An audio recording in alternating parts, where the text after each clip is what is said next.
So a sales pipeline is essentially this framework that helps businesses track and manage potential customers through various stages from the initial contact all the way to closing the deal. It really helps to bring clarity, predictability, and efficiency to the sales process.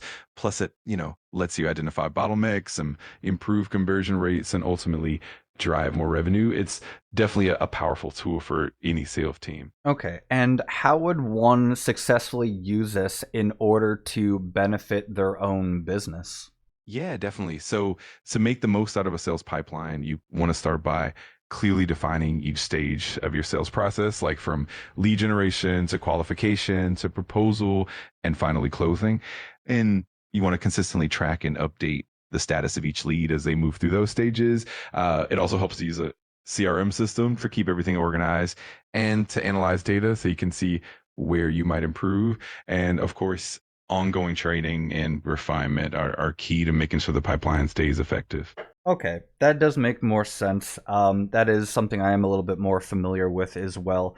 But if we had to like dig a little bit deeper into that, for people to get a better understanding of what it actually does compared to what it can actually really do for a business to be successful. If you had to keep on that conversation on top of what you already just said, what else would you add onto here to make this topic and this discussion a little bit like clearer so people have a better definition of what it looks like, what it does, how it helps the person actually using the sales pipeline, and how it could help drive new clients, new leads, how it helps organize everything, for example? Absolutely. One big benefit is that a sales pipeline really brings visibility into your sales process. It helps you see where each lead is in their journey so you can prioritize your efforts and resources more effectively. It also allows you to forecast sales more accurately because you can look at the number of leads in each stage and see how many are likely to convert. Plus, it helps identify patterns and trends so you can refine your approach and improve your conversion rates over time. And on the operational side, it keeps your team aligned, ensures nothing falls through the cracks, and ultimately helps build stronger relationships with your clients. It's really a win-win all around. Do you believe that anyone working in the sales or marketing positions should all be using a sales pipeline? Is there, because I've worked sales before and they never really gave me a clear understanding of a sales pipeline. It seemed like we were just more along the lines of I would go ahead and call like 100 different people a day, cold call 100 people a day. Now, me being the caller, is that different from someone else who would actually be keeping track of the sales pipeline? Is there different people who focus on different things as far as that? Is that somehow combined? Yeah, that's a great question. In general, having a sales pipeline is super beneficial for everyone involved in sales and marketing because it brings clarity and alignment. Now, the way it's used can definitely vary. For example, sales reps who are making those cold calls might focus more on the top of the pipeline, like generating leads and qualifying them.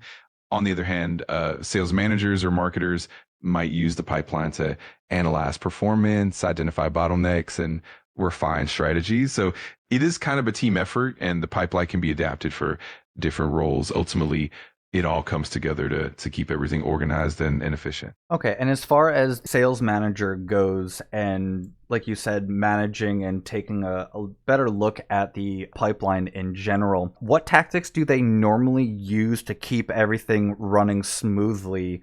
How do they organize all this stuff? What does that look like? Yeah, definitely. Sales managers usually rely on a combination of strategies. For example, they'll set clear milestones for each stage of the pipeline so everyone knows what needs to happen next. They also use data and analytics to track metrics like conversion rates, average deal size, and the length of each stage. That way they can spot any bottlenecks or areas that need improvement.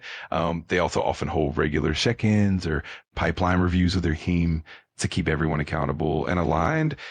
And on top of that, they might use CRM tools to automate some tasks, keep everything organized, and ensure that the information is always up to date.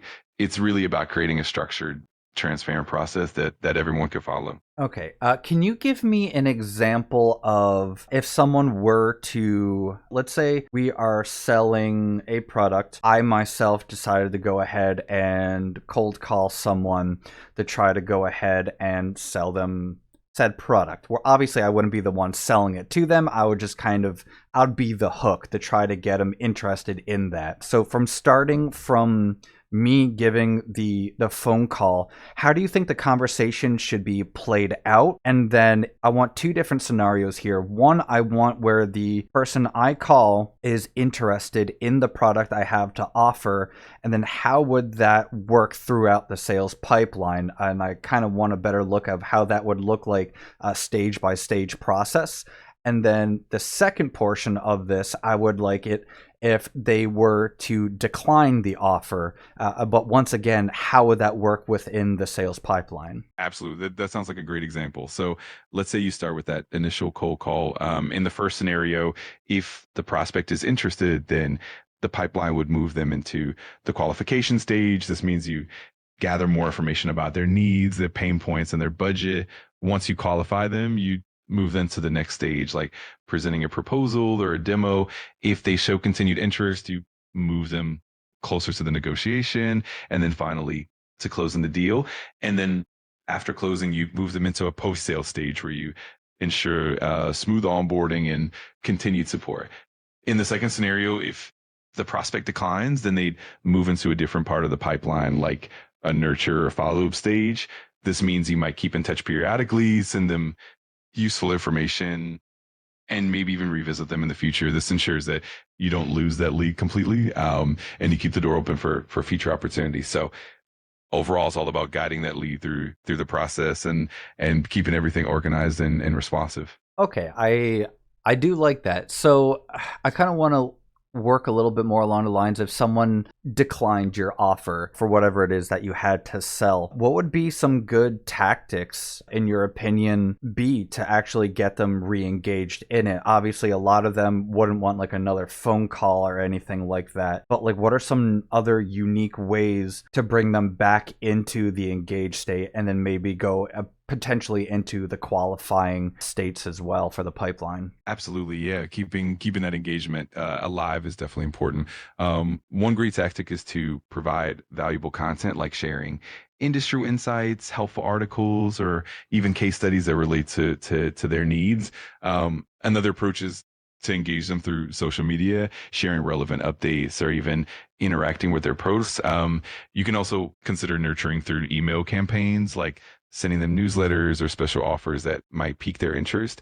Another cool method is hosting webinars or virtual events that provide more value and build trust. And of course, personalized follow ups can also be super powerful, like sending a quick note that references a previous conversation or an insight that's specific to them. All of these tactics help keep the relationship warm, and it can eventually bring them back into the pipeline. So I want to use this as a kind of a better, clearer example here because I think this might be the last topic. But what I want to know, I work for a business called Be Pro, where we help different sized businesses become successful. We do everything as far as mentorships, social media advertising, and automation. We do not necessarily give phone calls to people. In this case, we do different email marketing strategies where we use Keep, which is our CRM, and then we can send emails and updates to everyone that's in our list, anyone that we might be connected to. If we were to reach out to somebody and they had their curiosity piqued and they decided to reach back out to us, what do you think the conversation should actually go like in order to continue to maintain their curiosity, to pique their interest, to get them into the sales pipeline and then potentially get them into the qualifying stages? And if you think there's any form of hesitance on their side, what would you do to go ahead and reinsure them to make sure we do continue to actually get that sale, in a sense? Absolutely. That makes a lot of sense. So, if someone reaches out after seeing an email or a social media update, the conversation should start by really listening to their needs and understanding what piqued their interest. You'd want to ask open-ended questions to get a sense of their goals, their challenges, and what they're hoping to achieve. Once you gather that information, you can tailor your response to highlight how B Pro services like mentorship, social media advertising, or automation can help them specifically. If you notice any hesitation, it's great to focus on building trust. You can share success stories or case studies from similar businesses, offer a free consultation, or even provide some valuable resources that can help them see the benefits. It's also helpful to be transparent and address any concerns they might have and just keep the conversation open and genuine. Ultimately, it's about making them feel heard and supported and showing them that you're there to help them succeed. Kind of ending on that note here, I'm really curious. Do you have any information you can tell me about the business I work for called B Pro in correspondence to its owner, Paul Sokol? Paul Sobel is known for his expertise in automation and customer journey design. He's worked with Keep, a CRM platform, and also has a YouTube channel where he shares valuable insights on business automation. Paul Sokol is a seasoned business automation expert who co-founded B Pro, and he's been helping streamline customer journeys and internal workflows since 2008. He really focuses on how automation can build meaningful relationships at scale and improve customer experiences. What are some of your personal favorite things that he has done or that he is currently doing? Yeah, absolutely. One of the standout things Paul Sokol does is his focus on really practical automation strategies that help small and medium-sized businesses scale efficiently. I love how he breaks down complex automation into easy, actionable steps, making it super accessible. Plus, his content, like his YouTube channel, is full of really valuable insights and case studies that show real-world applications. And I also appreciate his emphasis on building genuine relationships with clients, not just focusing on the tech side. It's that holistic approach that I really enjoy. I completely agree with you. I would like to finish up this video with you summarizing everything that we have discussed, and then what you think would be a fantastic approach for our audience to potentially think about or look into. Why should they go ahead and continue watching different videos like this? And let's incorporate all this together as one good conclusion and wrapping up this video. Absolutely. So to sum it all up, we've been talking about how a sales pipeline can really transform the way businesses manage their leads, nurture relationships, and drive growth. We also explored the importance of automation, how Paul Sokol and B Pro are leveraging these tools to help businesses succeed, and the value of practical, actionable content like keyboard shortcuts to make life simpler. For our audience, the key takeaway is that embracing these strategies and insights can significantly streamline your processes, improve efficiency, and ultimately like lead to greater success. And of course, continuing to watch and engage with the content on B Pro's YouTube channel and following Paul Sokol's insights will give you even more tools and knowledge to elevate your business. And in essence, it's all about empowering you with the right knowledge and tools to grow. So definitely keep exploring, keep learning, and let the journey with B Pro and Paul Sokol help you succeed. And to wrap it all up, if you're going to do anything, you might as well be pro. So keep exploring, keep learning, and let us help you reach that next level of success. Thanks so much for joining, and we'll see you in the next one. That was actually really, really fascinating, because I know it gets all of its information and everything from Google and any other resources it can find for articles and journal entries and so on and so forth. There's so much data that gets put into that. The reason why I did this is because I do have a very negative approach typically towards AI, but sometimes as a reference tool, it can be useful. I do think in this case, it does only really give you the bare bone basics of what it can do. It doesn't seem like it can expand anymore. Maybe I didn't prompt it enough to be able to expand more.